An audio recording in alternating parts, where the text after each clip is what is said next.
which were sent out. Oh, you want me to start over? Yeah, my bad. Okay, we're going to call the meeting to order. Being that we see that we have everybody present, there's not going to be a need to roll call. Ian, do we get any notice of public involvement? We did not. We did not, and I don't see anybody that's not an executive committee member or staff. So we will move past that.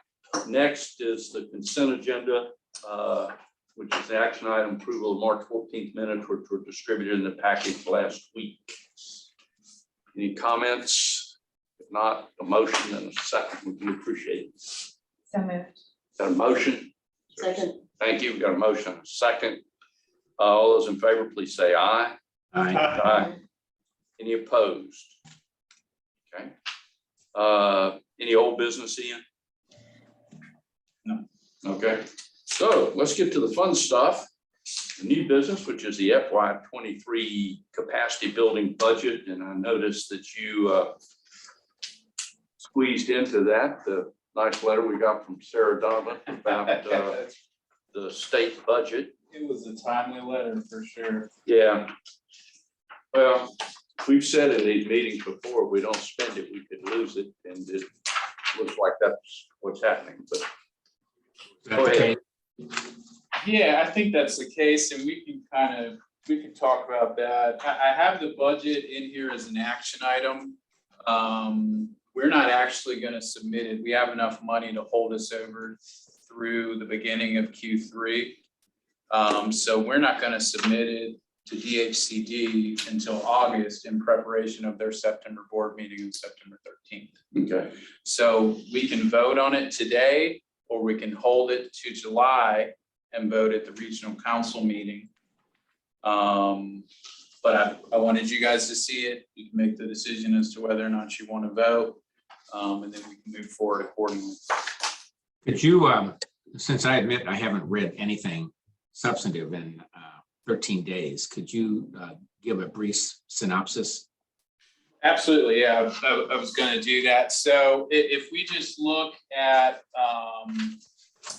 line item here, so DHCD, the template is a little different this year.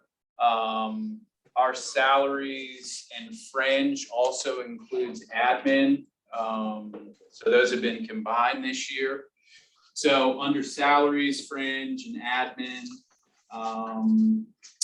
you see those funds are primarily for myself, the program coordinator. A little over 50% of their time is dedicated to the program, and then some of Chip's time as well.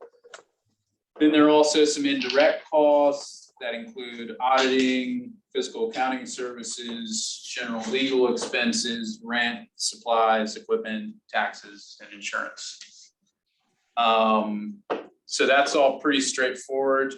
That figure last year was $165,000 total admin. So it's about a $12,000 increase from last year. The next line item is marketing, outreach, and websites. This is all pretty straightforward. This is the same figure that we had in the budget last year. And most of this will be used towards any website updates or any sort of marketing that we want to outsource. Currently, we don't really do any outsourced marketing. We've talked about at some point maybe bringing on somebody who could do some of the social media stuff, talk about somebody who could refresh the website, refresh the brand a little bit.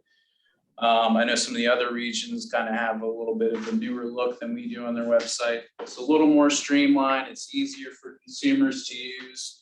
But at this point, we've been handling that internally. But that's what that 4,500 is primarily for.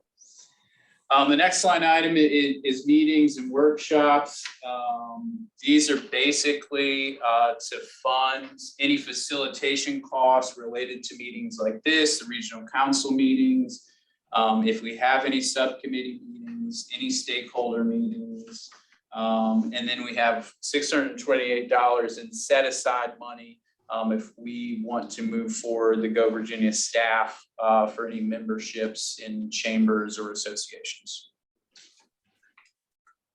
Supplies and equipment, so this is primarily to maintain the Jobs EQ licenses for the Go Virginia staff and for the localities. I don't have those listed out. I can provide those to you guys if you want them, but about 90% of that money goes towards the Jobs EQ license that we maintain.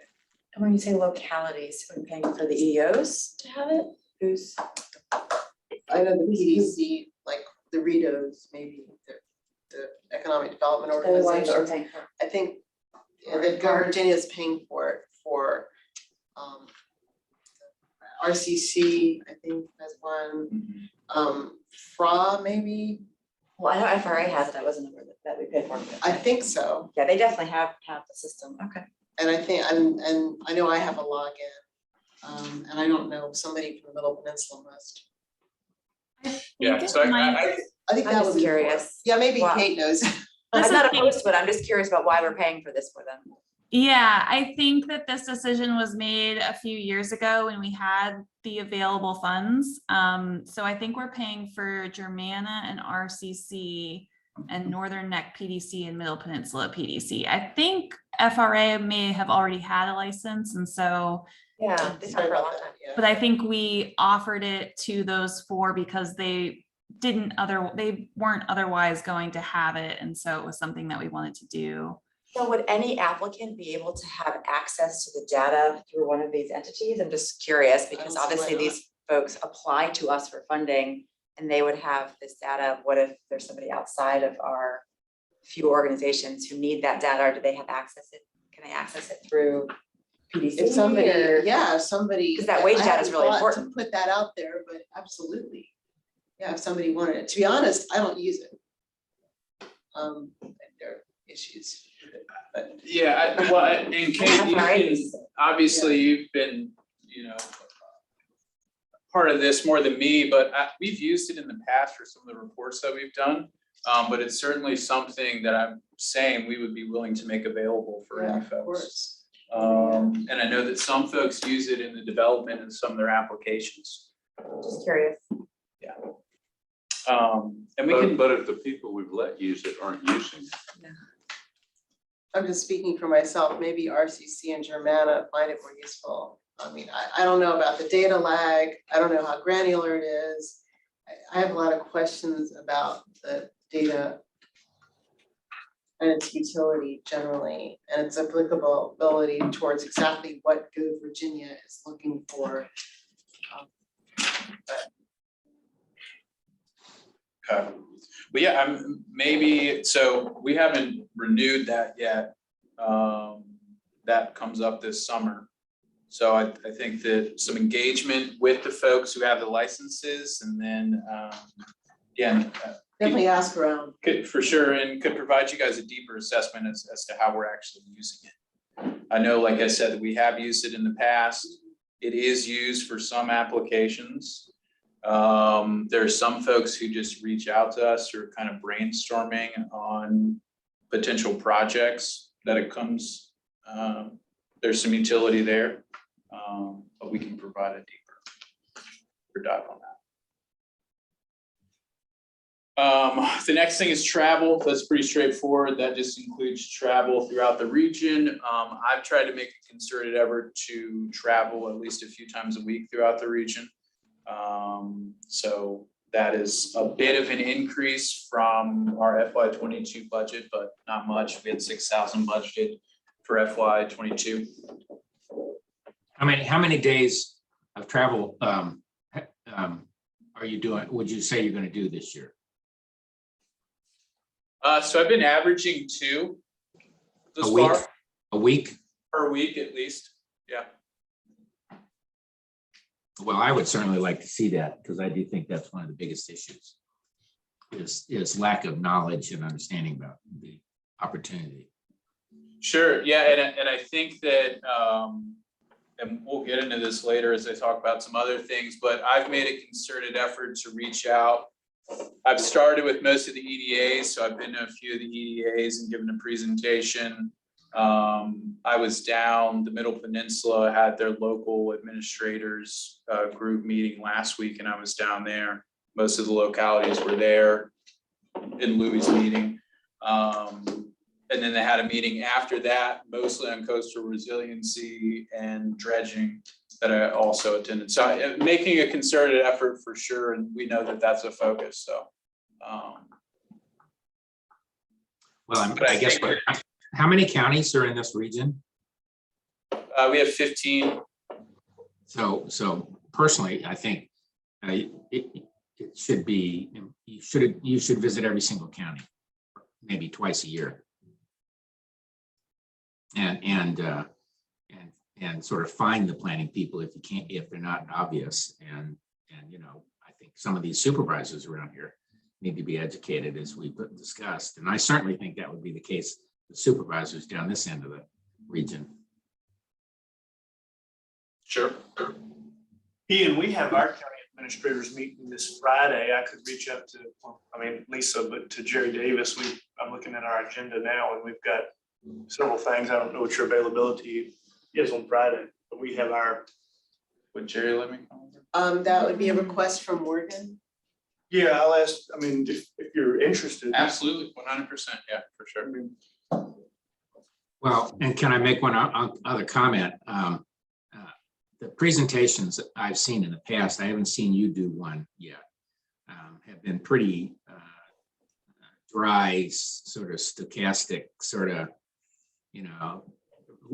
recitations of programs and a litany of this and that. I think it would be a good thing if you could develop a pattern and that actually insold the program and gave some examples, almost like a pitch deck.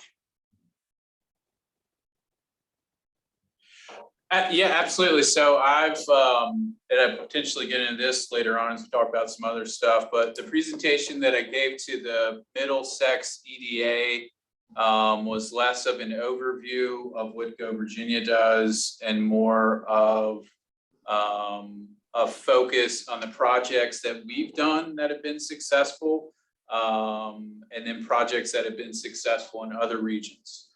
And then some of the stuff that we're trying to do based on what other regions have done. I also pulled out some specific data for them, especially on sites, as part of the site characterization study, and presented those to them as well. So I'm trying to provide folks with, like you said, projects that are success stories, but then also provide them with things that are specific to their localities that could be improved through Go Virginia. And obviously each of these counties requires a little bit of research. I think there are two counties that it's probably only two, if I'm correct, that have no sites whatsoever, Matthews and someone else. And the reasons. Oh, it was more than that. Oh, way more than that. Sure, yeah, so I mean, that sites is obviously kind of, can be interpreted in a lot of ways, but in terms of how VDP interprets sites through the Virginia Business Ready Sites program, to my knowledge, we really have only one, the Richmond County site, that is right to be at an appropriate tier level to be marketed to potential prospects. So is there any, well, this is probably a separate discussion, but I guess one question I have is there any latitude in what constitutes a site? And, I guess they're aiming for a certain size of business that doesn't actually always fit with these small counties. That's another discussion, I think, but. No, but Rob, it's very germane, especially when it comes to Go Virginia discussions, because you have to have 25 contiguous acres. There are all kinds of rules with respect to what sites are fundable or not, and nothing else really merits discussion in this. Yeah, well, and I certainly know there have been businesses that would be interested in, like a small piece of property downtown, or, improvements that would bring in jobs, but they don't qualify. Now it's a much different sell. They don't meet the initial guidelines, but I wouldn't discourage people from applying because it's a 5-acre site or something like that, because I think what I heard was we understand there needs to be exceptions in rural counties. because of that 25 acres. Yeah. It's a lot of land. But we encountered, You had that. with Yours our wasn't site 25. applications at the state. No, mine level. was 43. Yeah, yours was 43, that Yeah. one that flipped to residential. Correct. Okay. It was a 30 plus a 13. They were on either side of. They were, Yeah, Yeah, it was yeah. 43 in total. Well, So and you have three- to have sewer, right? They were divided by a The road. Westmoreland Yes. site was rejected by the state, even though it was passed by our regional council for, I think, that reason though. And that was a downtown infill development that it had Go Virginia funding in the past, and they wouldn't do anything with it. So, Well, VEDP's focus seems Well, to it be wasn't strongly on rejected for mega sites. size. It was rejected because of the building, use. They, I think there was money in there to pave a parking lot. They Yeah. didn't want to do that. There were they didn't feel like all of the money that was being spent fit the infrastructure okay. piece, as I recall. Well, I still and- think that would be. And so, I mean, this means something different in practice, but primarily Go Virginia funds are used to tier up the sites Yeah, based on the VEDP's tier system. There are, to your point, there's a part of the guideline that says that waivers can be used for sites that are below 25 acres if the regional council agrees that the site is regionally significant. So yeah. there is that. I mean, obviously, there is some of the kind of speculative site development that Go Virginia and VEDP really does focus on. I mean, if you go out to the VEDP website, most of those sites are large parks. To your point, there's a lot of space that's not used. To the point we're making, though, that we have money continuing to go back. Talk about the memo in a second, but there is an opportunity to at least identify a few sites, and we've done this in the growth and diversification plan, that we can put some money towards. I think that we need to do that strategically, but I think there is an opportunity there. But then there are also sites, Rob, to your point, that may be smaller, that are less speculative development. Again, you're using the money to tier them up, but in practice, that could mean something that a project gets through the board of supervisors because it meets X, Y, Z on an infrastructure basis. The topography studies, all those kind of things that would need to be done for a project to go through. This is actually a project, and I'll talk about it a little later, that's kind of fitting that mold. So it's less speculative development, more development for companies that are in the region or looking to set up in the region. So contract services, this is something that we have kind of kept in the past for project review. This is something that's just kind of a carryover from previous years, and it's pretty much the same amount that we've had in the past. I'm sorry for my memory failing me here. Remind me where we are with contract services. Are we currently contracting with anyone for pipeline development No, or any of that? No. No. And this would be held out for project review, not that pipeline? Well, I mean, up for discussion, we could potentially use it for pipeline development. we need to find willing partners. But all that's expired and we've, Yes, Yeah. all of those have expired. right. And my recollection is that we went back out to our three previous, one of them doesn't even exist anymore, I guess, MTA. But we went back out to the Northern Neck EDO, and we went to FRA, and neither wanted to participate again. So Yeah, that means we need to find somebody else, and which is a heavy there was lift. that angst over getting that out-of-state firm involved, so putting out an RFP, we need to be careful with it.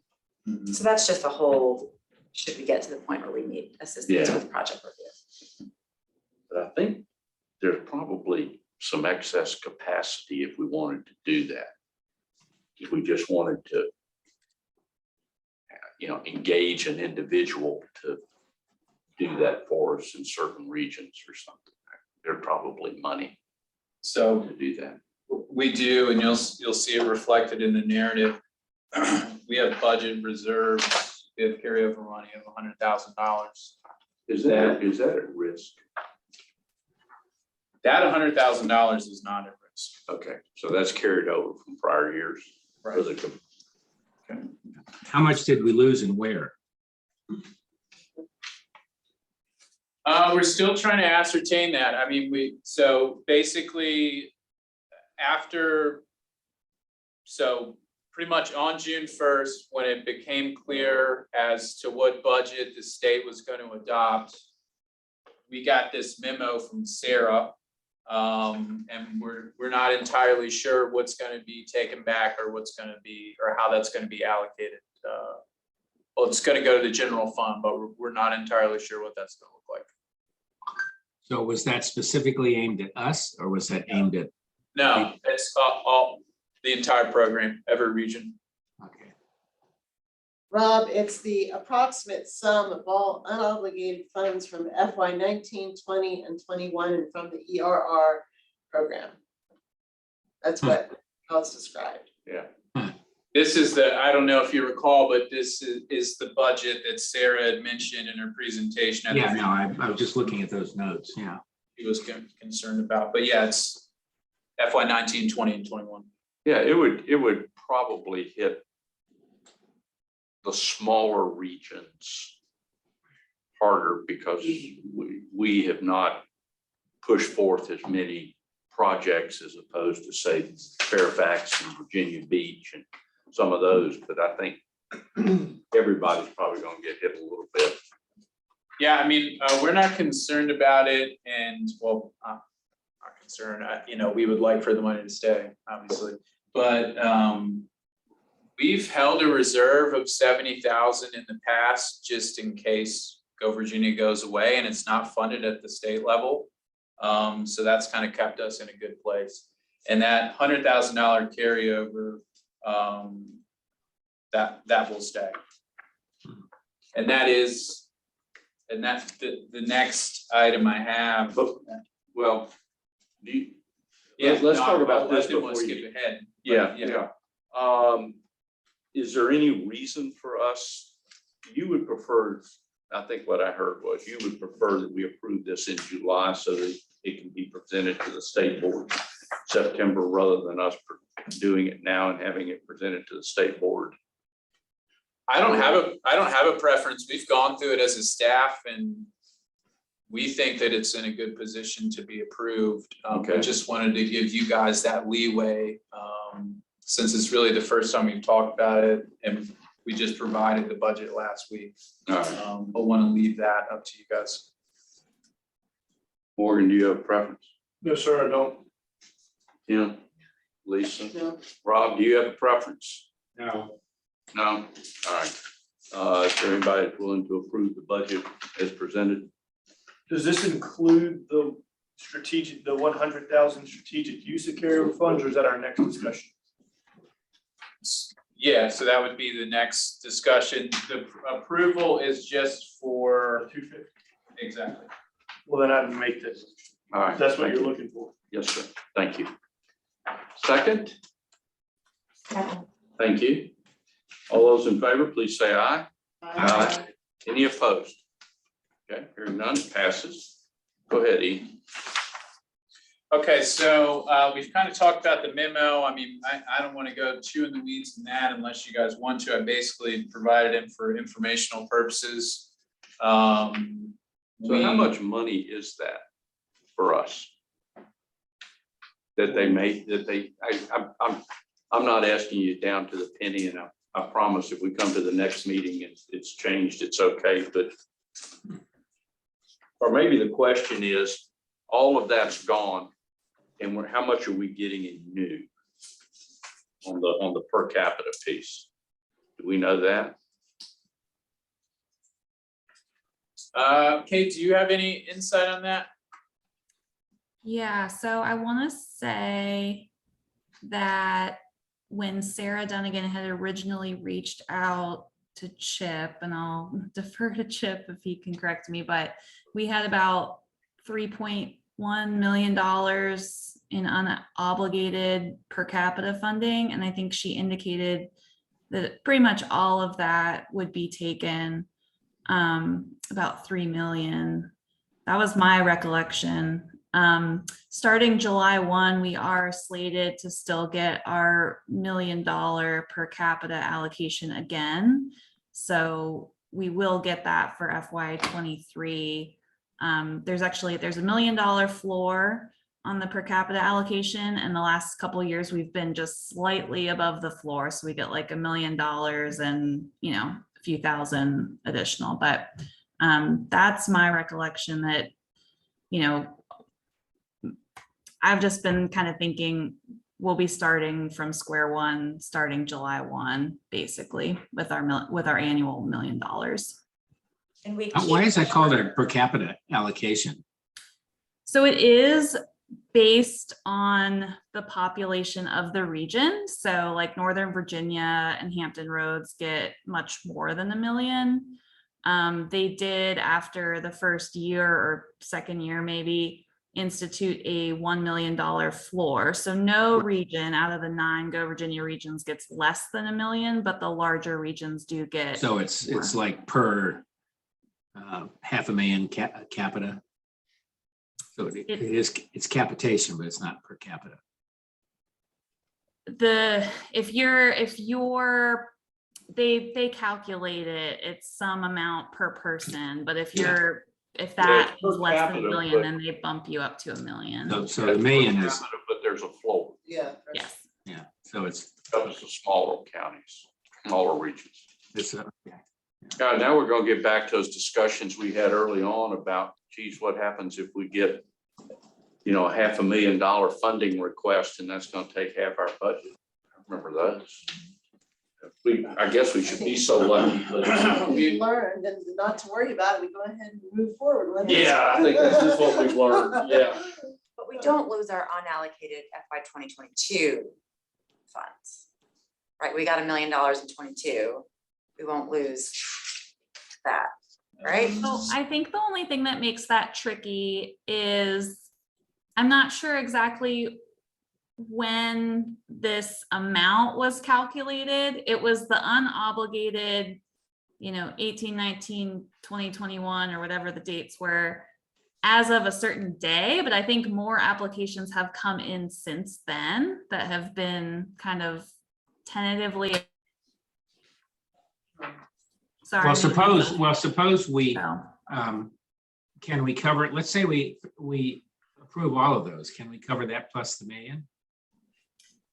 So it's going to be up to the state, basically. Like, they've gotten applications from various regions since they calculated what the unobligated amounts were. And so I think it might end up cutting into FY22 per capita allocations, even though the amount was calculated based on unspent funds prior to FY22, if that makes sense. No, it doesn't make sense. They should give us, we should have set aside the amount of money that's in our pipeline on the assumption that we will approve that. Or let's say we have some number, 90% of that, and we should keep that. And then the new $1 million should be for the year. Yeah, so the legislation does not specify how the cuts will be distributed, so. Well, I'm just giving you a formula. That's my point. I think I would argue that our position should be, we want enough, we're finally getting applications, we want enough to cover those. And we want all of our $1 million. Yeah. Yeah, so Sarah's memo speaks to the fact that DHCD staff will have to come up with some equitable way to distribute this total cut across the 9 regions. And so I think they'll be looking at, you know, what projects have been, I think they had sent out a previous memo that said anything submitted after January 1st would kind of be in limbo until, you know, this was all sorted out. So Yeah, but I'm arguing that irrespective of what Sarah says, we should take the position that irrespective of what she says, we believe they should cover at least 90, let's say 90% of the ones that have been in our pipeline this year and the million. When are we expecting a final determination on how much is gonna be clawed back? Timeline on when that's gonna happen? I think the General Assembly still hasn't finalized the budget, but we're expecting this to hold. And then once that's finalized, it would go to DHE staff. So I'm not sure. I guess the state board would need to vote on it. I don't know that it would be available in time for their June meeting, so it might get pushed to September. Yeah, because the June meeting is tomorrow. So Do we Oh, have, well, there you do we go. have, do we have any projects that are involved in sort of that gap, and they've got to decide whether to take it out of 22 or whether to do the first in, Yeah, what is our first out pipeline? process What is our pipeline? that Rob's referring to? Do we have any projects in that grouping that have been approved since January, other than the ERR, because that's sort of a separate one?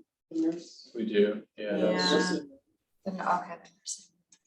So I think the ones that have been approved and have gone under contract since January are the aquaculture training program and the Chamber of Commerce internship expo. Internship. Although, even though the memo said like anything after January 1, but they're under contract. So at this That's point, already the being state's funded. obligated. Yeah. The one Chambers that's haven't not done under it. contract yet is the ERR program. So that's one that's of potential concern. In my mind, though, if there's not FY22 funding to fund the ERR program, then that's the first program that gets funded out of FY23 funding.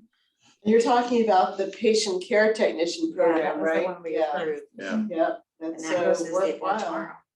tomorrow. So I have there's a thesis here that I think we should argue, whoever goes to that meeting. Unfortunately, I can't, which is that in theory, Go Virginia is supposed to be distributing equitably opportunities and making opportunities available from the small to the big. The problem is, at least in my experience of the last 2 years, is that the smaller counties and regions like ours have not had the economic development infrastructure that a Fairfax County has, and or even a Fredericksburg has, professionals. So we need time and have taken time to build professional infrastructure for economic development. That's really, to me, that's what it's all about. So that we're finally getting some projects, it is a recognition of improvement. And that's a position I would take. And therefore, don't penalize us. I hear you, Rob, but I think every region is in somewhat of the same boat. I mean, my assumption is that every region is pretty much going to lose all of their previous funding. That's kind of where I'm, that's my assumption that I'm operating off of right now. But Kate, I'm, I've been in and out of politics my whole life. And if you don't ask, you don't get. Same thing in venture capital or anything else. If you don't ask, you don't get. But I don't understand how we overturned the budget. Well, what are they doing? But if they've written it into law, I don't understand how we're gonna overturn I it. thought they were fully funded at 30 million, or whatever their number was. No, this is a budget amendment. So they've reduced what the funding was. There's two things. There's a caboose bill that is recapturing old money. And then there's the money in the FY23 budget. So it's fully funded for FY23. That's where we'll get our $1 million again, starting July 1. But they're also looking to recapture old funding from all 9 regions. I think it would be helpful if you would give Rob and I the detail of the 3 projects that are potentially we'll say at risk of how they're accounting for them. Yeah. And let us call Sarah and explain, we think we think the ERR ought to come out of what was allocated to ERR and not get pushed into something else, because I'm not sure it qualifies in that something else category in 2023s. And that the other ones ought to be on a first in, first out basis. Right. So they would come out of 19s and 20s allocation, not out of 23s or 22s. That'd be great. Yeah, can you just send us whoever doing that, can you just send us the detail on it so that we can somewhat talk intelligently beyond the theory? Sure. Because I think we're right. If we can lobby for a certain methodology, then maybe we come out a little bit better than. Well, we also, that could impel them to think about lobbying for some of that back too. Yeah. You know, I think at the bureaucratic level, at the state level, they defer an awful lot to, the powers. So. Yeah, I think I wish that when she was at the VIMS and was talking about this, and there were the three of them, maybe she couldn't have said, but it was if we'd have gotten any hint that, hey, if you call these people or these people, it might help with the way they're doing the budget, but so. Well, They sure as hell don't need all the money, given how much surplus the state has. Yeah. Their unwillingness to spend it, so. Yeah, I'm not so sure it's not. One reason this got stood up was because BEDP was in a very weakened state. Mhm. And I'm not so sure BEDP isn't in a stronger state today. And some of this is political message sending to the regions is you've got to Oh, get yeah. this money out or we're going to keep taking it back. Well, I think it is. Yeah. Well, I have a question too. Why does it need? You mentioned it goes to the state board. The state board doesn't need to approve this. This is just a directive from the General Assembly to the Comptroller of Virginia. I don't think this has to go through state board approval, does it? Like, what would the state board approve? It's the General Assembly. It's a budget well, amendment. Kate, I think Kate was referencing how The it's, methodology. how it's gonna Okay. be pulled back, Gotcha. not if it is. Yeah. They might be responsible for figuring out how that's pulled back, the state Okay. board. We need this much back. Y'all figure out how you're gonna give it back to us. Yeah, Right, gotcha. Right. right. And I'm really surprised there isn't more money in that talent pathways thing. Yeah, it's too bad. I thought that had more momentum behind it. Drop in the bucket. Yeah. Well, Well, is that I mean, the the Marine? Is that the Marine? No, this another- is about, I may get it wrong. I'll use my terminology. It is about training and really beginning in the middle school, training for trades Oh, yeah. and skills but shoot, it's less than $250,000 a region. Yeah. I mean, even for us, that's a drop in the bucket to That's where try we to get the parse numbers. it out over 15 school districts. I mean, we could, and I'll talk about this as we move on, we could do a comprehensive workforce development program in our region and spend almost all that in our region alone. Yeah, Yeah. no, this is with the state, the 2.5. Yeah, at one point, that was like $17 million. Well, and that's ironic, given that both Karen Merrick at Commerce and Glenn Youngkin Yeah. ran the program. Well, it was higher level, but nevertheless, I know they're both supportive. It's the antithesis of the message that they've been promoting on the Right. importance of Right. workforce. Yeah. Right. Totally opposite. All right. Where are you? Okay, so we are on to the strategic use of the carryover funds. I am bringing this up as a discussion point to start now. I've outlined a few things. Some of them could be combined, some of them, I don't think that any of these things would take up the full 100,000. So I think it would be a combination of some of these.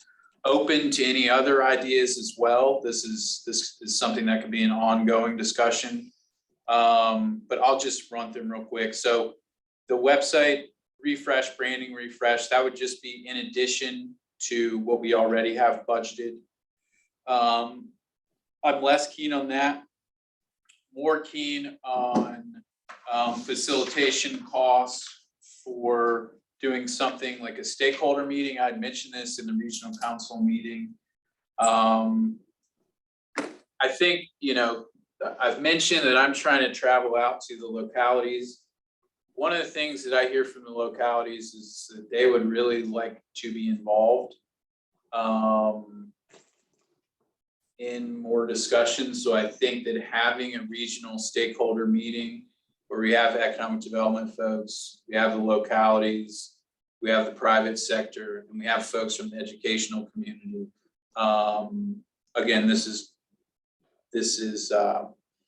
brainstorming, so this could be one meeting a year. This could be something we do quarterly, but I think it's really important that we do something like this to start to engage with folks more frequently.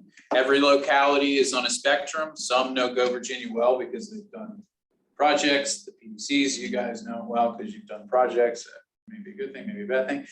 But some of the other localities, when I talk to them, they have no idea what Go Virginia is. And really the more important thing, they have no idea what Go Virginia funds. And I think that that's another thing here, that in these stakeholder meetings, we can be really clear about what Go Virginia can fund.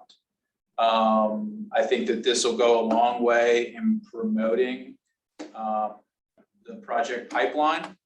And then I think also we can highlight some of the successful projects. I think that some of the localities who have used Go Virginia in the past, speaking our region specifically, may have kind of a jaded perception for, I don't know why that is, but for whatever reason. And I think that we can highlight, because we have a lot of really good projects. We've had a lot of good workforce projects. The Sea Grant project, I mean, that's a leader in the state. I think that there are a lot of things that we can highlight, and all these things will go to encouraging pipeline development. So I just wanted to, again, I want to start this discussion now. If you guys have any ideas, this is money that does not have to be matched. So we should try to figure out how to do something with it. Another thing, this is kind of in the same line of thinking with the regional stakeholder meetings, is the regional site summit. So I know that there also may be a negative perception of some of the speculative site development, but there is a strategic use for site development. ULI had reached out to us a while back. They do these kind of 2-day events that they facilitate. They bring in a panel of folks that we work with them to create, do like a dinner, and then also have a really comprehensive report afterwards, recap and report that we could actually use. This would also, this ULI meeting, or if we did it ourselves, would be to educate localities on the importance of working together in site development. The model that has been developed with the REFA between Fredericksburg and King George is really a model that other folks, there is an argument that other folks could adopt it in the region, and there would be a lot of benefit. Did you get yours done? Billy, I'll be honest with you, I don't know where ours stands. Okay, because you were working on one with Westmoreland, right? Westmoreland, Northumberland, Lancaster, Your board King approved it. George, I don't have a clue. I don't know where it stands. Okay. Do you know where it stands, Lisa?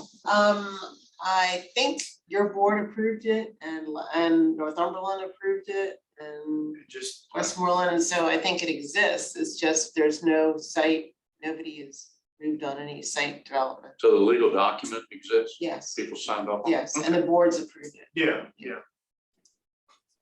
I don't know how So many, you just gotta find a test case. right, look at the land. It would seem to me that if we did something on sites, it would be beneficial to tie a carrot of funding to something that would come out of that. So you have this great meeting, we've got money for sites, right? Well, and So that, let's dangle a carrot, if y'all can figure out, if you can agree on lands that might not be in your county and get together, here's some significant funding, not $100,000, but something that's gonna be transformative for a site. absolutely, and I think that's a huge reason that we would consider doing it. There is a huge opportunity to develop, like I said, at least a few sites in the region that we can get behind, that we've identified to be strategic. And I think just starting that conversation, making folks aware that we have the money to do that, is a big piece of it. When you say we've got the money to do that, how much money is available to do that? I mean, is that part of this money that's getting pulled back? Yeah, isn't it? Right. Because I mean, site development Don't have is, anything I mean, to if to develop a site, I mean, if you want to talk about a legitimate site, I mean, you're talking $5 million. I mean, you're talking a lot of damn money if you're talking about legitimately getting a site. You know, so you would have to have local dollars in along with the program. It'd have to be matched. You're talking about a lot of money. I mean, a Well- 5-acre site, yeah, but to do a legitimate site, it's a lot of money. Well, so that's true to some extent, but the studies that we've had done, the characterization studies that we've done, break it down in a ballpark, what a site would need to be tiered up to the next level, which for most of our sites is a tier 3 or 4, and then what it would take to tier that up to a tier 5. Taking to a tier 5 is a few $1 million, tiering up to a 3 or 4. And I provided some sites in the packet that Draper Aiden, in one of the studies they did for us, that identified. It should have a dollar figure, but we have a sense of what some of the sites would need to actually So be to go developed. from 2 to 3, in some cases, just engineering work. Yeah, so 2 to 3 would be all the due diligence, which is the engineering work, the topographic studies, the delineation work by the U.S. Army Corps of Engineers, so on and so forth. Yeah. So if you see, Yeah. should be after the workforce.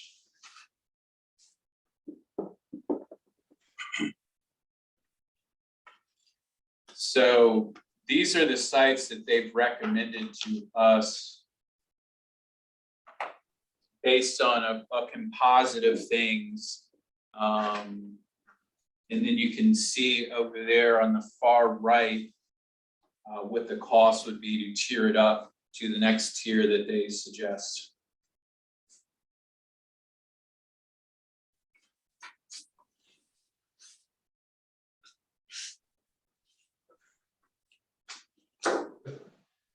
Where is that? What page?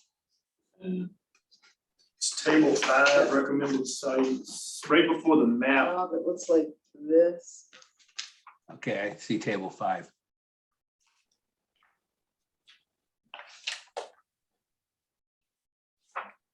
Now, these are also, this is not something that we're necessarily married to. I just put it in there as a point of reference because they had done all the work to recommend these sites. There are a number of sites in the study that they did for our growth and diversification plan. We also have the MPA site characterization study, the Northern Next study. So we have things that we can pull from. Yeah. It's just a matter of And identifying. the Draper Aiden would use the BEDP Mhm. list as a source document. So if you weren't on the BEDP list, you weren't on theirs. That's true. Yeah, so Could a I mean, it county, gives you something, you know. could a county request money to do a study of whether or not there are any potential sites? Yeah, so the other regions have done, I mean, that's kind of what we've done through some of these studies, but you could do an ECB grant. If you have. What is that called? What is that called? An enhanced capacity building grant. And how much can that tandem. be? You would have to have at least 2 localities participate in that.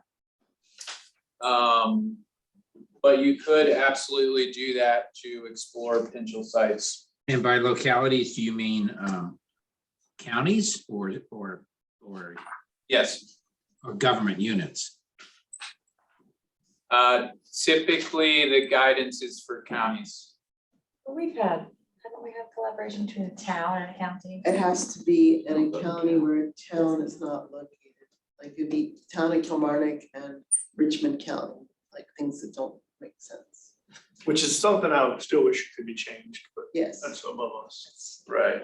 It would make it a lot easier if that were the case.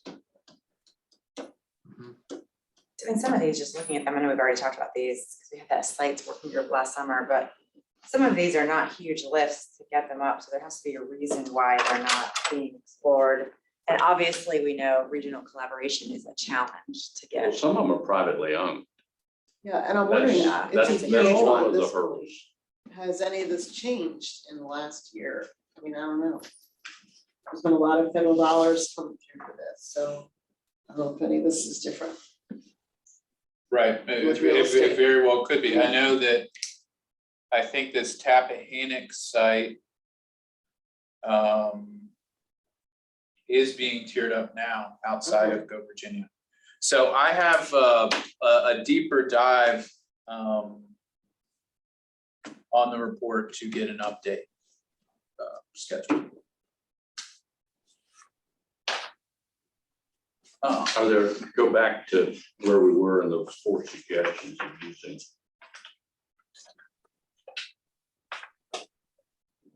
No, find it.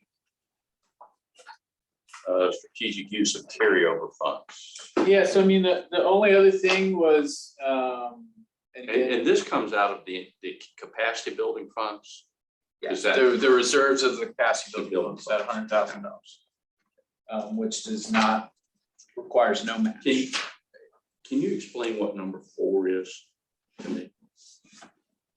Yeah, so this is just, again, kind of brainstorming, I just threw it in there, if the PDCs had any need for any kind of capacity building on their own, that could strategically help us. Northern Neck and Middle Peninsula have been invaluable, lack of a regional economic development organization in helping with pipeline development and stuff like that. So this is kind of broad and very much brainstorming. Where is that? This is on the strategic use of carryover funds, item 4. Okay, is there a table for that? It's where we were discussing before we. jumped Yeah, to the I know that, but is table. there, yeah, but no, there's no table? It's just a Word document right after Sarah's memo. Okay, So what about a SEDS development and refresh? We don't have a SEDS here, do we? The regions do. Well, so, right, so GWRC, we don't have a sense. So this is something What's that, it said? Comprehensive economic development strategy. Ah, My life, Billy. yeah. So So, we would fund refresh or a actual new one, the creation of one at Fredericksburg.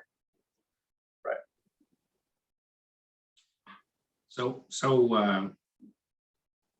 I like all of these. How do we fund it?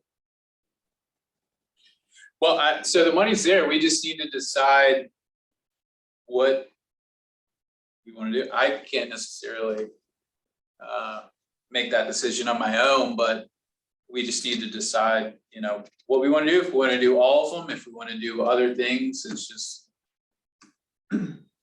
Funding SEDS is a great idea. Just for the Northern Neck, we have just done it. And we've also put ours digitally. We're using State Books, so our SEDS is now available in digital format. And a lot of the tables will be automatically updated as we go forward. And I think we're the only one in Virginia that is using a digital format. I'd highly recommend it. If we do anything with any of the other SEDS, I'd like to like require them to do it digitally so that it were available at some. So anyway, It sounds like there's support for all four. I think maybe we've got another meeting here in a month. Why don't you put some dollars on each one of those? Sure. Yeah. So that we can, Is there any I think opportunity? we'd all say go ahead, but we'd like to know what each one's gonna. Well, and you how much might you're want to thinking about divide it. spending on each one. Yeah, and you might want to say, we'll do one in the Middle Peninsula, one in the Northern Neck, one in the Central, one in the. And I don't like to be a negative person, but I'm so negative on on the stakeholder meetings because you get the same people that I mean, I've never been to a stakeholder meeting that you got private sector, like people that legitimately didn't know about what was going on. You get the same people from the counties, the same people from the larger organizations like RCC and the co-ops. I think it's great. I'm just negative on those types of things. I've never seen one where I thought it really got the people that it needed. Because the private sector just doesn't really get involved. So we go for it. Is there any way Yes, to just about. Well, that's- collaborate on some of these things? I'm If you're not negative doing on- a set, can you pull some of these And things whether you together? get Because there will anything no out. doubt be mutual meetings for doing something like that. yeah. And plug Go Virginia into these people's plan for long-term. Well, that's what I was gonna do. I was like, I have a Northern Neck Technology Group meeting and I'll invite you, you know, in July. And that is like defense industry people from the I mean, Northern you know, Neck. most of them. Manufacturing. Some ways to collaborate, so it's Yeah. not They're not. all these same meetings that are sort of doing the same thing. Exactly. Yeah, Right. well, and it's Yeah, funny, well, David, Yes, I know. Yeah. David reminded me to invite you, but I was thinking about it. but yeah, I mean, in the sets process, you have to engage folks in the business community. Oh, yeah. So, It's like. I mean, you know way better. than Yeah, I do. they're interviewed. Yeah. Exactly, yeah. It's part of that. Um, Well, Yeah. so another thing too. Yeah, I mean, to your point, I think that, I don't know if this is specific to our region. I do definitely see it there. We saw it when we did that workforce study, the Northern Neck workforce study, the participation from private industry. We put together some of those industry-specific meetings was basically not there. So I'm trying to work now. You kind of have to, you know, there's no easy way to do it necessarily. Unless we just, you know, get a Go Virginia billboard in every corner. But I'm trying to work now through various things, like I'm working through the WIB. They just hired a new business person. Her entire charge is to communicate with the business community. So I'm trying to put together a bigger workforce project, which I'll talk about in a second. And then that becomes part of that engagement becomes part of that. I think that's great because, I mean, one of my other negative thing, and I don't like to be negative. I just feel like there's so many different players that don't communicate. And so I'm glad to hear that there's that communication with the new lady with the workforce board. You know, you got VEDP over here, you got Go Virginia over here, and you got the workforce board over here, and you got VECs over here. It's like everybody's trying to go the same way, but they're going on their own paths and people are just get confused. Hell, I'm in the business and I get confused. So, you know, it's just, you know, I'm a positive person, but I guess I'm negative on how many different entities there are created to do something and then they just don't jive. So I'm glad to hear it jiving. You have to be realistic for businesses. Go Virginia does not fund individual businesses. So to ask a business owner to give up part of their day to come to something where they will not be able to directly benefit, I think is a big ask. They have to partner with something else so there's not a lot, because we've talked to businesses over the years, Kate and your predecessor, but when they find out that they can't directly benefit, it's very challenging for them to figure out how to engage with Go Virginia. And they're not in the business of collaborating with other people. They have their mission. They need to make money. And right now they're doing everything they can do to keep their head above water. Yes. So I think it's unrealistic to think we're going to get significant private sector engagement from small business owners. They don't have the time or the inclination to do so. Yeah, I mean, I think that that's the case with any, I mean, I've worked in the association world, in the chamber world. I mean, I think that that's always the case regardless of economics, regardless of whatever, but especially now that folks are so understaffed. I think one of the things that I'm trying to do is leverage the workforce crisis to bring folks in. We definitely have folks. We have an out-migration issue in our area, Virginia has in general, but we certainly have a ton of businesses now in the area. You know, I came down here and had a meeting a few weeks ago to look at a space, potential training space. And we just in Warsaw immediate area, 5 companies who need folks. So I think there is, I mean, yeah, there's not necessarily a financial incentive for folks, a direct financial incentive for folks to get involved, but I think leveraging that workforce need is a good start. And I agree, just because we're doing that doesn't necessarily mean the 50 businesses are gonna show up at the door. But if you can show them in a specific way that you're meeting a need, again, I think it's a good start. You have to go with an idea too. Okay, this is what we're thinking about. Would your business benefit from this? I feel like the open call, did we get anything out of that huge regional meeting we had? Like the fairgrounds somewhere? Maybe it was. Oh, yeah, it was, Did we have projects that actually grew out of that kind of collaboration? that was, what was that name of that company, I whatever? don't remember. It was a few years Liz ago now. probably knows. Anyway, if Liz is listening. But have we had success with any projects actually coming out of those large Not that I know collaborative of. meetings? I don't remember that meeting. It was in I don't November of 2019 or something. We were at Meadow Event Park. I don't Yes, know, that's because that right. was back when we had. the- Liz remembers. Hi, We were this- at Meadow Event Park, right? yeah, this is Liz Povar. I know what you're talking about, and off the top of my head, I should remember the consulting firm's name, but it's gone from my head. The end of the day, there were, I think, 4 potential projects identified. I do not believe any of them came to fruition. 3 of them happened to be in the Middle Peninsula region, and because there was no convener connector to continue the conversation, they just fell apart. I think 1 was up in the Fredericksburg area. Hope that helps. Yeah, Thank thank you. you. And it seems like whatever we can do to build capacity in these regions is gonna yield the biggest amount. 'Cause it's not gonna be Go Virginia U who knows all these businesses and brings people together. It's gonna be people who work in that space every day, who are connected to you. And then they're connected to the blacksmith and the this and the that and the aquaculture and understanding the needs. Right. Capacity boosting seems to me to be a great. So when a project does come up from Middle Peninsula, there'll be someone to hand it off Mhm. to grow that project to the point where it's successful. Well, even just to that point of an amplifier effect. So in working with Lisa, just the council meetings, some of the conversations that we've already had, folks that in the Northern Neck, that's been super helpful just out the gate in terms of bringing people together. Working with the WIB, I mean, that's created all just because that's part of their mandate, that's part of their metrics to touch businesses. That's been really beneficial. So just knowing, to your point, knowing kind of the right buttons, Go Virginia staff isn't gonna be necessarily that central convener, but being able to touch on all these people who can bring everybody together. Yeah.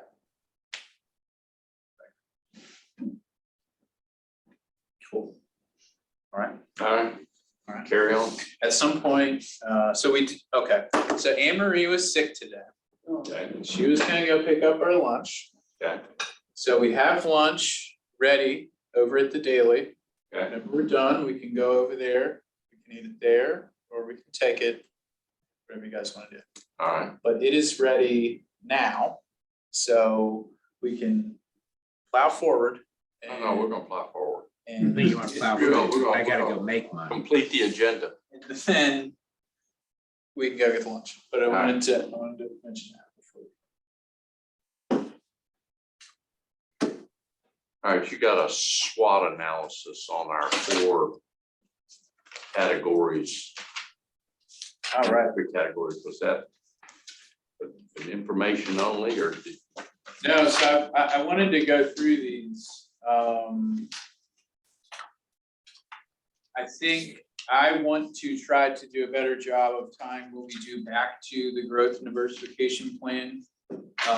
So this has been extracted from the growth and diversification plan and basically is, like you said, a SWOT analysis for each of our 6 industry clusters.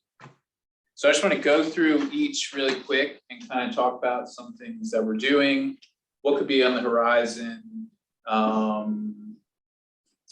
so on and so forth. So for first, aquaculture, seafood, commercial fishing, obviously we have the internship program, the aquaculture internship program. There's an opportunity, that's a pilot program, that's an opportunity for that to turn into an implementation grant down the road. In the project timeline, that would be like 2024. The Virginia Sea Grant, that like I said, is something that the state is really excited about. That is a leader in terms of projects in the state. I think that is setting the floor for us to really get behind coastal resiliency as an industry. There is also synergy between that and Fight the Flood. So several of the companies who are part of Fight the Flood, which is a program through the Middle Peninsula on coastal resiliency, were part of the RISE competition through Virginia Sea Grant.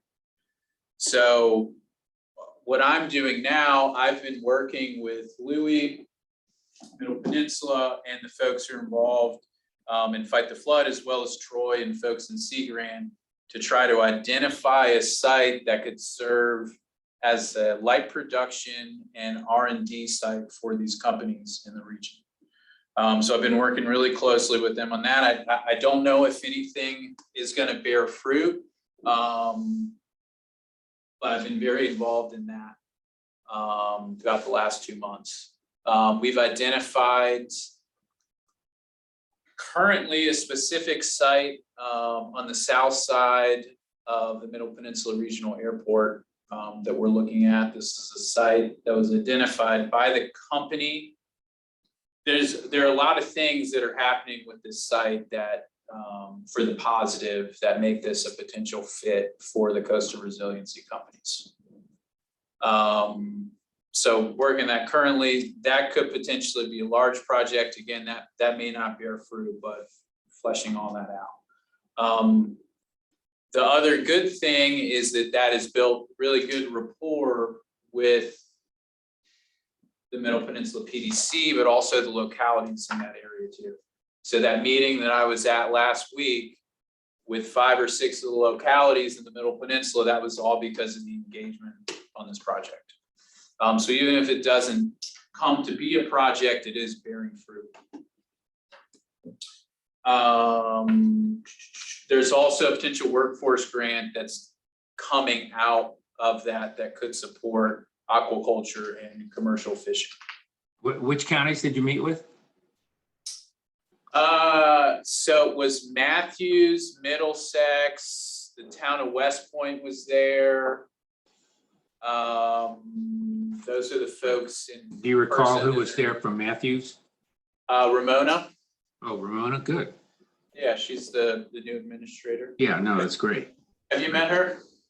Yes, we had lunch and breakfast and I told her she needed to get involved. Yeah. Yeah, so yeah, I had a good conversation with her. Okay. She doesn't have a lot of economic development experience, but. She does. Distribution and logistics, this isn't necessarily, I don't think, something that we've given a lot of attention to. I think just kind of generally, there's an opportunity, given the highways, given the site development stuff that we mentioned. Can I ask a question before we leave that? Sure. What do we know about the fishing and oyster hatcheries and the commercial oyster raising? I mean, do we have any sense of existing capacity and existing room to expand, Lisa? Since a lot of that's over in your part of the world, and I guess some I of was it's gonna say. Yeah. I don't have an answer. Why? probably I Middle have, Peninsula. I mean, I'm just, it Okay. seems to me that there's gotta be more room to grow the oyster farming, I guess would be. So we Yes. have, yeah, go ahead. no, So we have on Gwynn's Island, the largest, second largest baby oyster producer in the region. And of course, down at the far end, we have VIMS, which is responsible for the oyster program. There's an awful lot of NIMBYism, yeah, that's a problem. Yeah. which we experienced. And then, of course, Rappahannock Oysters is the most aggressive probably of the marketers down here. But Billy, I think it's a great question. And there are people who would actually like to do a combined oyster trail with the wine trail here and bring in people from, around. And I don't know, for example, if they should be applying to you guys for funding. There's an existing oyster trail. Is there? There's also an existing wine trail. I know there's one of each, but I don't think they've ever done anything jointly. Well, they're members, like the wineries are members of the oyster trail. Well, a lot of the wineries, or at least the Northern Neck wineries, Yeah, and correct, in I guess, April, hold a Wine and oyster oyster. and wine crawl. festival or whatever. It's a crawl. But so I know at least a couple people who are deeply involved in oyster production down here who are not aware of that. And We're not aware of the oyster trail? Yeah, Okay, well, I'm happy to talk to them. With regard to the hatchery, the Northern Neck has one major hatchery, and that is the Bevins Cowart combination up there in Yeah. Northumberland County. The deal with that is they do not produce for the industry. They produce for their For own. themselves. yeah. Yes. And that's what I encountered with that, is that it would be great, and maybe Go Virginia could be involved in this, to have a hatchery that would be producing seed and baby oysters and all for like a mini VIMS up here. I have an idea of where that might be, but well, the one on Gwynn's Island produces for all over the Chesapeake Bay. see, that's what we need more of. And they might have room to build out. And But who you had- runs you that had one? some of them go out of business. It's Michael Congrove, who was Virginia. Okay, let's go back to my question. Okay. Do we understand do we have anything to understand the numbers? Any report that says we've got this many hatcheries, we've got this many commercial growers? That would be useful. Because those I are the don't know. ones. Yeah. I mean, little dinky oyster farmers like me don't make a big difference. We have to kind of beg for spat. But there are a lot of you, Yeah, there are a lot of us, but, but you're not commercial, huh? but you're not commercial. No, we're you're not commercial, hiring. personal consumption. only. Yeah. Or Well, give or take. and I should say that there's also a lot going on in the startup world around technologies to assist that. I don't know if there's a way for us to sponsor something to bring some of those parties together or something like that. I mean, I know of two companies right off the top of my head that are looking at oyster production technology one of them has raises and lowers the floats and then flips them, stuff like that. VDAGS would be the right agency to talk to about that, the Virginia Department of Ag and Consumer Services. If there's anything, I don't know if they've funded an aquaculture study lately that includes oysters, but I can check on that. Okay, well, let me know. Okay, You got my email? yes, Okay, Well, there's some guy in Wacomico Church that sells spats. yes. Yeah. But those That's are why all. I'm having to get it from him because I can't get them in Matthews anymore. But I mean, it would seem to me that maybe if we understood the size of the industry, that we could Yeah, figure out, I don't know, maybe there's some way to fund it if we knew what the size was. I mean, pre-pandemic, all I can say is that they were pre-selling every oyster that came out of the region. And it was all going to white tablecloth markets and aquaculture, because the aquaculture market is the white tablecloth Yeah, half shell market. yeah. so Bill Walton is the new head of all the shellfish type stuff at VIMS. And he ran the major program, I think at either University of Alabama or whatever. And he is well known around the country. He might be a guy we could consult with Yeah. on this. We met with him when we were at VIMS. Yeah, that's right.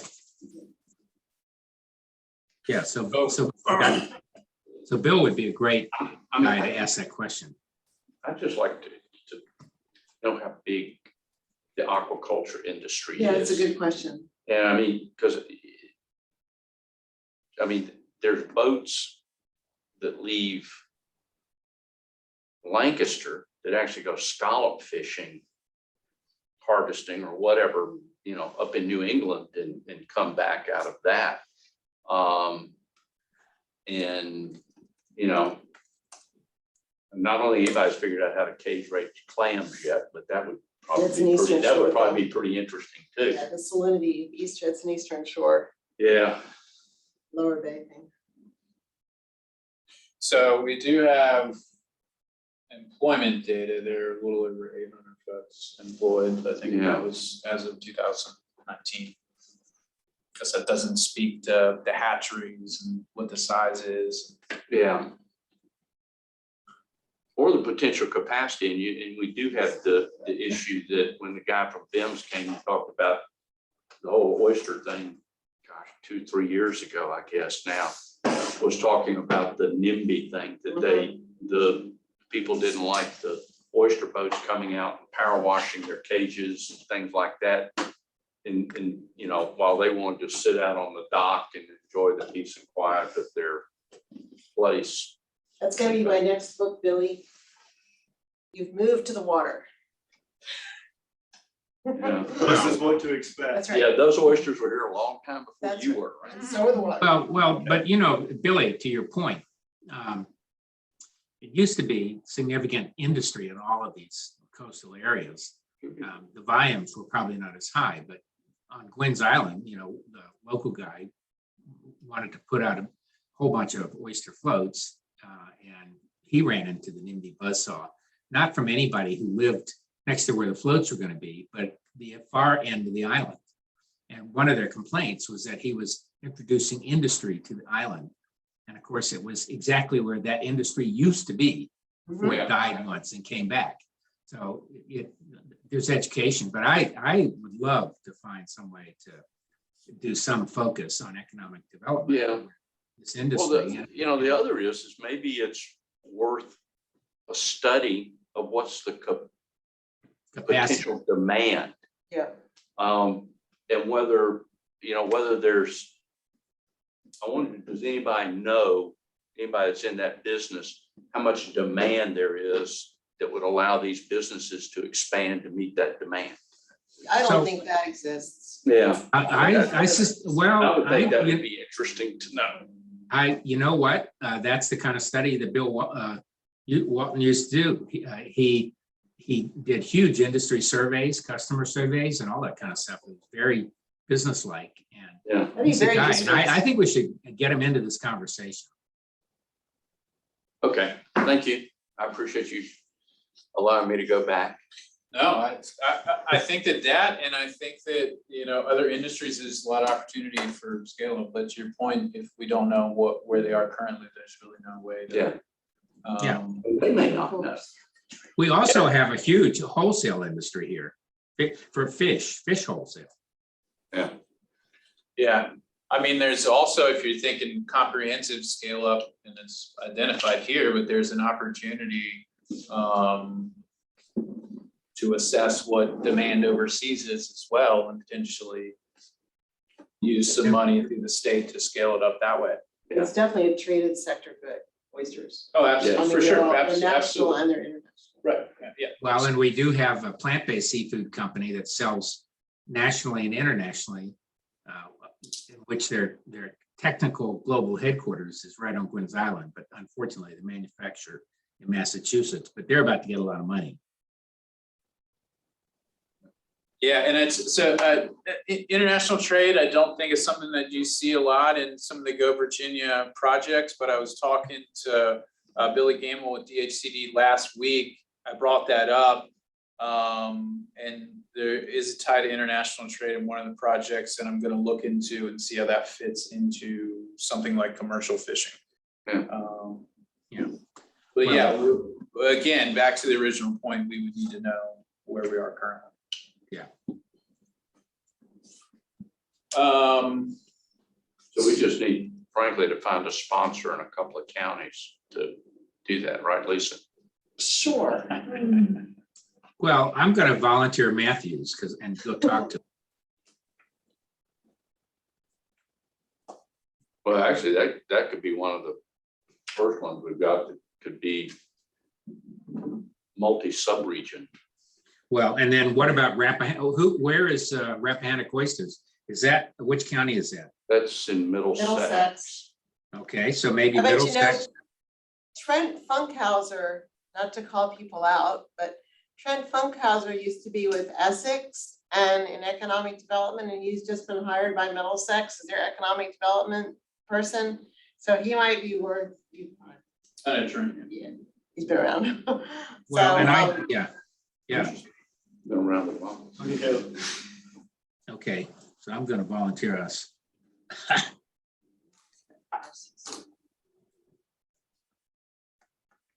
Okay, so just going through the other industry clusters real quick. So distribution and logistics, to my knowledge, we haven't done a ton there. I think a lot of that plays into the site development piece. Forestry, wood A products. lot of that seems to be happening Without us. without us, which At least is, in our which is region. okay. Sure, In yeah. Southern Fredericksburg. Right, absolutely, yeah. no. Right. Yep. Forestry and wood products, I mean, similarly, I don't think that we've done a lot there. I think that there is some opportunity, kind of things we were just talking about for commercial. Yeah, I think very similar question. Exactly, yeah. So where are we, and then what does that cluster scale up look like? Yeah. And that would require, and to my knowledge, I don't think that we've had a lot of engagement from those companies in the area. And we have a representative from West Rock, aren't they, paper? Yeah, they're pulp. Sure, But- yeah, but we haven't had- Steve, yeah. We haven't had more of the And we had a- lumber side of it. Had a presentation a long time ago from some guy at paper. at Yeah. Forest Products. I don't remember what company they were from, if they're even from a company. But There are an not, awful, there are an awful lot of smaller Yeah. timber cutting operations, mills. You know, if you drive any of these roads, you see them. so with Steve, West Rock, at that meeting we did at Meadow Event Park, their biggest issue was labor at the time, and this was 3 years ago now. Sure. And I Right. suspect the timber and lumber folks in the northern neck and the middle peninsula, their biggest challenge is probably transportation. mhm, it is.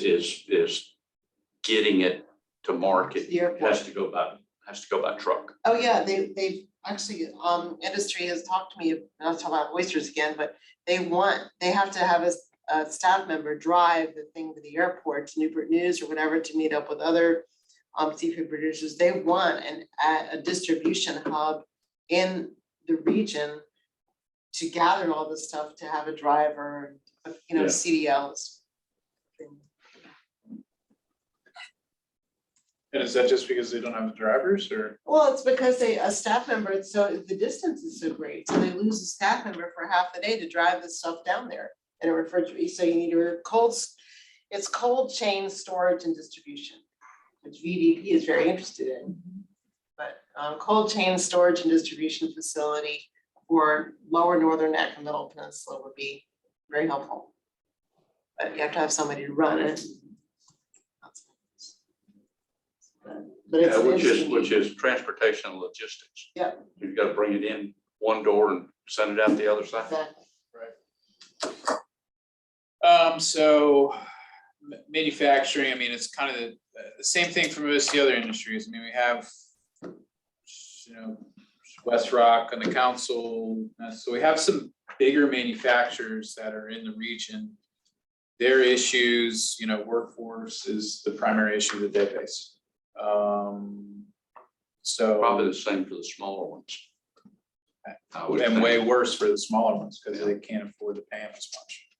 But that's not high economic return for each of those jobs, though, right? Would those qualify? Well, so the smaller ones, average wage, even before this kind of great resignation where employees really have way more power than they have in the past. I mean, you were looking even in rural areas. I'm sure you would have some folks that were $12 an hour, but you would even see at some of the smaller metal fabrication companies, you would see $15 to $20 an hour for some of those folks. Yeah, So even some of the smaller which would manufacturers. put them at the provide- median or above. Exactly. At provide those a le- at very those livable wage, yeah. So, and most of those companies provide good benefits as well.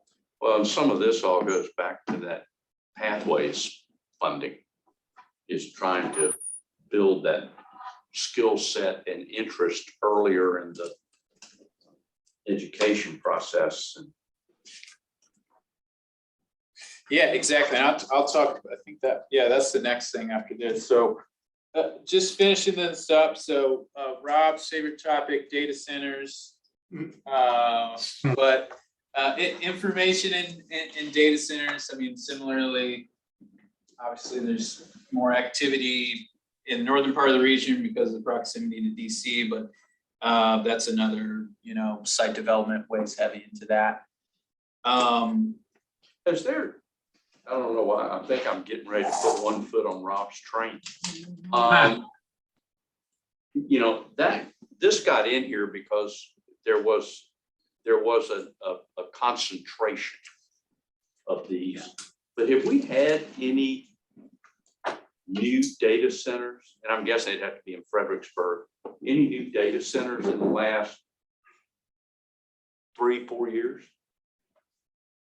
I don't think in that amount of time. No, I think there's one going in Culpeper that I read about. Right. Well, there are a bunch up in Northern Virginia, a couple. Yeah, That's the one they're fighting over. yeah, they're fighting over the one in Culpeper, which is west of us. But I'm just, maybe next time we go through this, maybe we, I don't have the same issues Rob has with it, but I'm just wondering if it's not like we devoted a lot of resources to it, but it would seem to me that if we're not adding them and there's no track record of adding them, maybe there's some other worthy something that can take that spot. And where there is interest, there's already a lot of collaboration at the Yeah. local county government Yeah. level. Fredericksburg has harmonized their tax structure for Yeah. data centers, so they're already working to attract them. Excellent, Chris. Yeah, and the state itself outside of Go Virginia is also putting money into attracting data centers. And it's trying to be kind of a mid-Atlantic. I mean, Northern Virginia already is a mid-Atlantic hub, but expand that out Yeah. to down to Richmond. Well, this all gets back into the site stuff and But I guess at the level we'd be cybersecurity, funding, it would be, we wouldn't even know what it is anyway. cybersecurity seems to have Yeah. had a greater application for us. Yeah, So, Yeah, it's just so one. Couldn't that also be under business services? cyber or, there is overlap there. Rob, were you gonna say something? Yeah, so the one thing I would really like to see us do, if it fits under this umbrella, is develop insuring facilities, technology insuring facilities, like we tried to do up in Whitestone or wherever that was. The idea that we have people who would live here and earn and be contracted by companies outside the region and across the state and country to do technology services like coding and things like that. That's telework, right? It's telework, but I would call it something different, which it is, which is inshoring. So you know what offshoring is. Most of us in the tech business basically hire people in India and Ukraine. We used to hire them in Russia, places like that to do I get it. technology work, and because it's cheaper. And now people are thinking again about bringing some of that back in inshoring. And John May, who some of you may know from Irvington or that area, who also lived in Northern Virginia, Yeah, that tech community, John, well, to do that, we gotta has a solve whole the, path. we gotta solve the internet issue. Well, first, right? that's solved. I think that's being solved. Yeah, Didn't we have an application for some sort of telework center in That's King. King William or and- something? That's Little Peninsula. yeah, it's somewhere in the Middle Peninsula. Didn't we have something like Yes. that? Yeah, okay. But you could call it telework, which is certainly the methodology, but again, I think telework can be purely local. Yeah, we need to Yeah. find something that's got a fancier name. Yeah. Well, that's why I'm saying Large word, too. inshoring, maybe an inshoring technology centers across the region. It sounds, I thought at first you were talking about insurance. I was No. very Onshoring. onshoring. Inshoring, like off, out. Yeah, when you said offshore, then I got it, but at first I was very confused. And they're abandoned buildings. We're getting broadband. They're cheap to set up. Yeah. And You we, just I gotta think we could run a delegation to and from Northern Virginia and Richmond and some of these other places. And I'm pretty sure that I'd be willing to bet that the banks, would be interested in that because they're already doing it. People are already doing it. You could turn this into a statewide economic development. They're doing it certainly on the western side of the Commonwealth. And in I have a Western. question, Robin, maybe I'm missing your point, but I thought the point of the remote work was to work from home. So I mean, so. you're That's talking why about- it's not telework. Okay. So So- this so you- facility, So there are a lot of things you cannot do at home. I cannot run classified materials at my house here. So if I do that, I have to go somewhere else to do it. But we could build it, potentially build facilities that allow people to work on that or other things and have more capacity and more, and you really want bigger fiber. This is not a home fiber. This is, high Right, okay. capacity. okay, I'm with you. So telework, is, Well, yes. yeah, so this would be down in the professional, scientific and technical services. Absolutely. Yeah, And maybe we're talking facilities in parts of the region that have conference rooms with big screens and blah, blah, blah, blah, blah.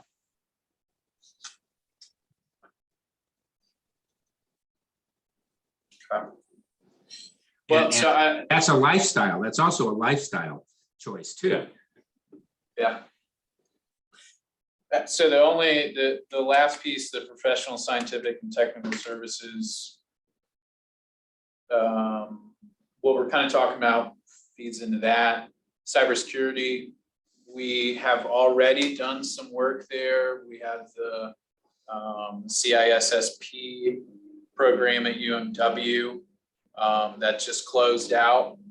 And then we have the Germana has a tech talent pipeline project that's a little broader. Cybersecurity's in that. That's designed to be kind of a precursor to the program at UMW. So it's supposed to feed into that, hopefully. That serves the northern part of the region more so. So I have been approached by some folks on the Technology Council for the Northern Neck about doing a cybersecurity specific program that would touch more of the subregions in the southern part of the region. And that would be creating curriculum at RCC to build that capacity for the cybersecurity companies. So we're in the works now in talking about that. So that's, and when is that next meeting? that you I guys- haven't said it, it's gonna be in July sometime. Okay, I want the Virginia State Financing Authority to come as well, to have a small business financing tool. right. And so that piece, the cybersecurity piece, potential grant gets to the issue of pathways creation at the middle school, starting at the middle school level up to the high school level. And if we did a workforce grant there, it would be that. It would be trying to create a pathway. There's already, there's an instructor who has background in cybersecurity who was with, I think, Essex County Public Schools. So we already have a potential instructor identified. We have a cohort of companies that are interested. So it's kind of coming together. Just a matter of what that looks like. Might be an RCC. Right, yeah, at RCC. It's a dual enrollment. So that kind of segues, unless anybody has anything else there. Okay, so that kind of segues into workforce. So what you see here, these proposed actionable items on workforce, this is also pulled from the growth and diversification plan. I've mentioned a few times, we actually have two projects. One originated from Phoenix Consulting, who did the Northern Neck workforce study on behalf of RCC. They are putting together what is a comprehensive, or what would be a comprehensive ECB grant on workforce development that would lead into implementation. Simultaneous to that, we now have Jackie's team at the WIB putting together a comprehensive workforce development program. The main tenets, they're both kind of similar. The main tenets are creating these pathways in the middle schools up to the high schools that then lead to the community colleges. With a focus on all of the industry clusters for Region 6. And this is something that I'll share with you guys, but there's a model that was developed in Region 3 called GoTech, which does the same thing, establishes those pathways, again, starting at the 6th grade level. Started in Region 3, has been adopted by Region 1, and is going to be adopted by a third region here soon, I think Region 4.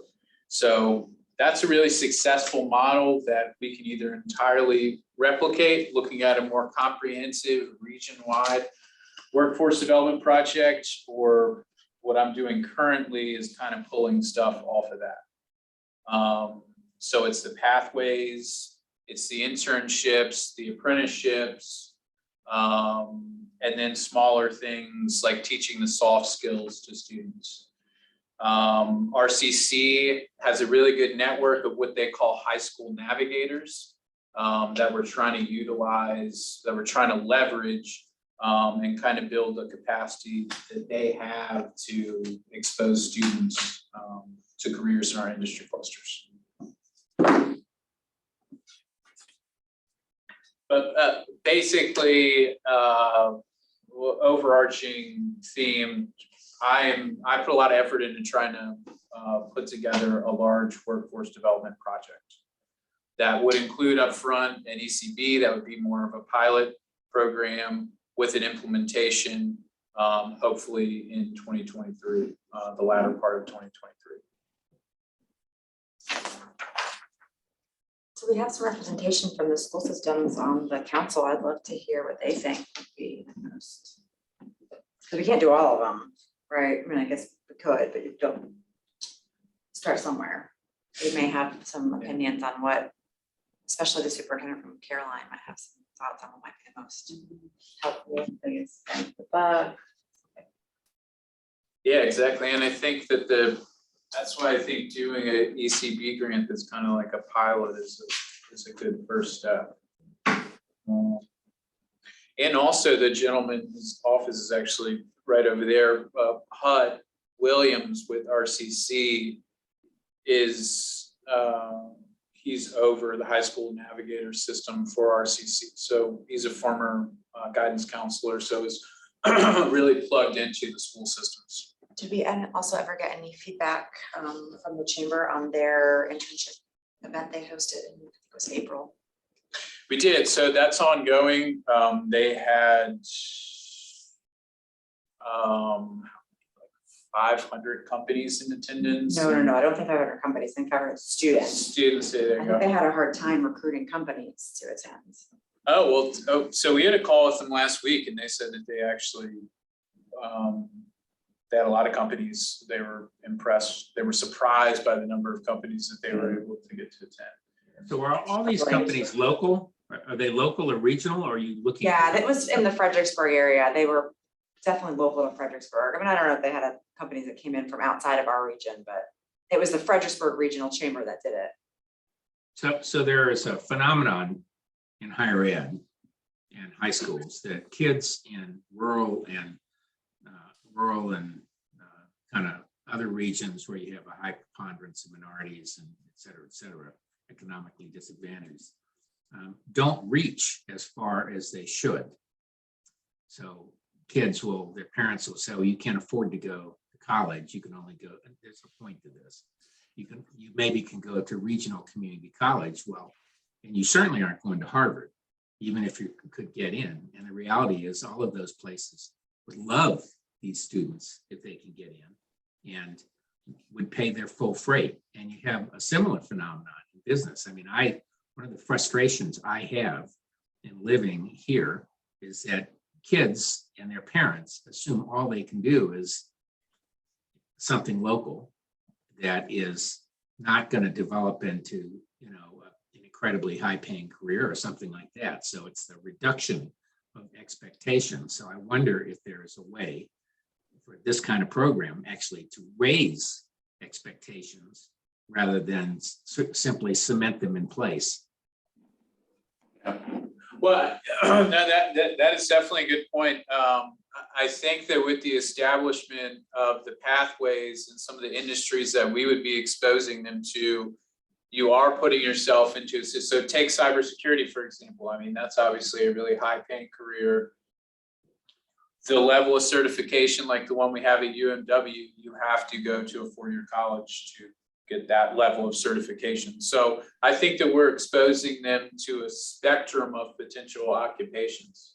I mean, even within the manufacturing field alone, you have a broad range up to a plant manager who makes $300,000 or, somebody who is an engineer. So it's a really broad spectrum from that welding up to somebody who's an engineer for a company or a plant manager. So I think we have an opportunity to do that. Would you reach out to say Richmond, where there are, I've mentored a kid out of this area into a robotics position in Richmond. So what's the action on this? What are we Well, I supposed to don't do? know, because I think that is from the brainstorming that we had with the regional, sort of when we were putting this together, we had all the regional stakeholder meetings, and that was brainstorming that came from that. So I think it was included in there for information. Right, yeah, I really just kind of giving you guys an update on what the pipeline for projects is looking like and some of the stuff that I'm trying to develop. This is not an action item at all. We have 10 minutes before we're going to adjourn. So By the way, I do like this, by the way. I just like it. this has been a good meeting, good conversation. So yeah, I mean, we've already talked about the site piece, so that's skipped. The only other thing is so you have a project report in here. Yeah.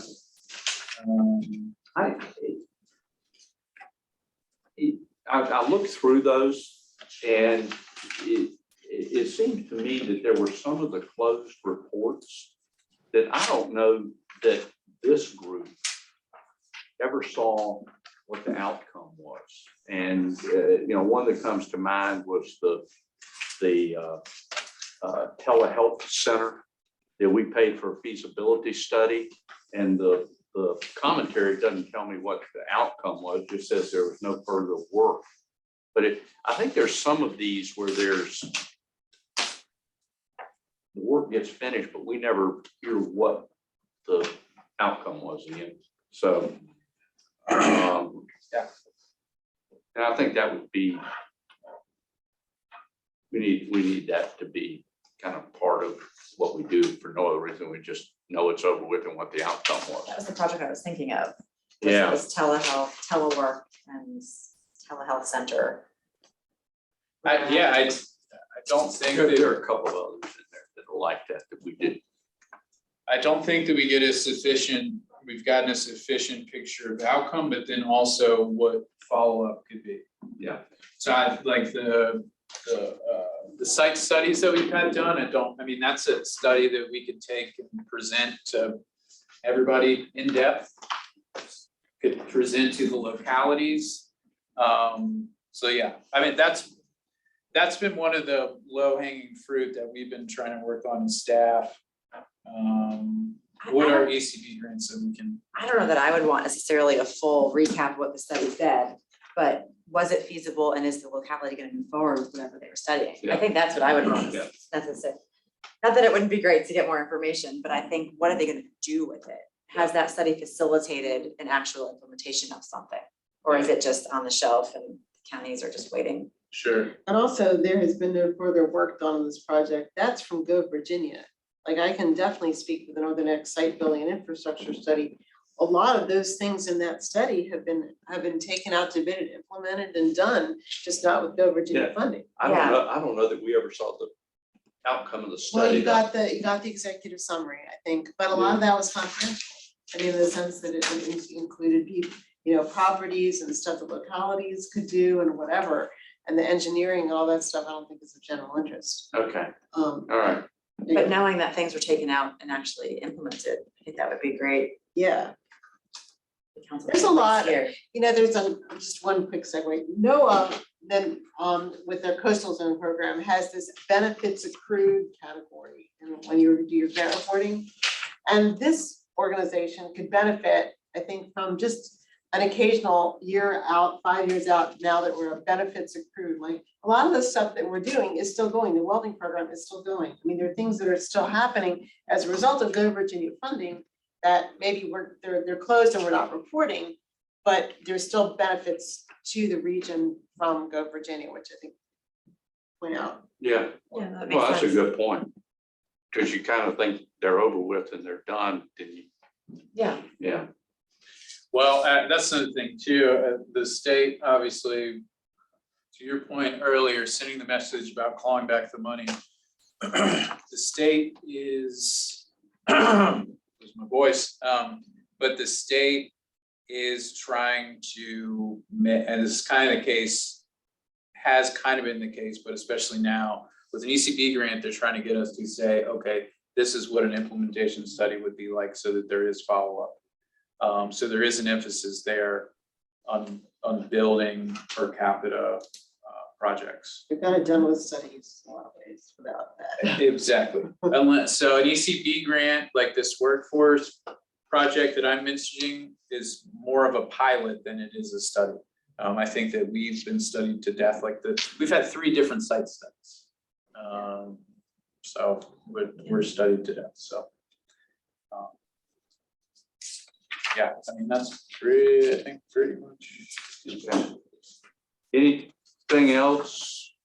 Rob? Chip? Kate? Anybody here? I'm here. Okay, any questions? Good I hope we didn't discussion. I hope we didn't wake anybody up there. Closed off the screen. All right. Well, very good. We will, I guess I ought to have a motion for adjournment. Do we have a motion to adjourn? To All move. right, thank you. I'm trying to remember Robert's Rules of Order. Some people tell me that it doesn't require a second, but we'll Nope. call it a second. Is there a second? second. All right, all those in favor, please say aye. Aye. Click the leave button and we'll see y'all later. See you. You gonna join us over? at the Peace. local? Yes. Cool. Let's go. Thank you. Good meeting. Thank you. Thank you. Yeah, it was good. I enjoyed talking about all that stuff.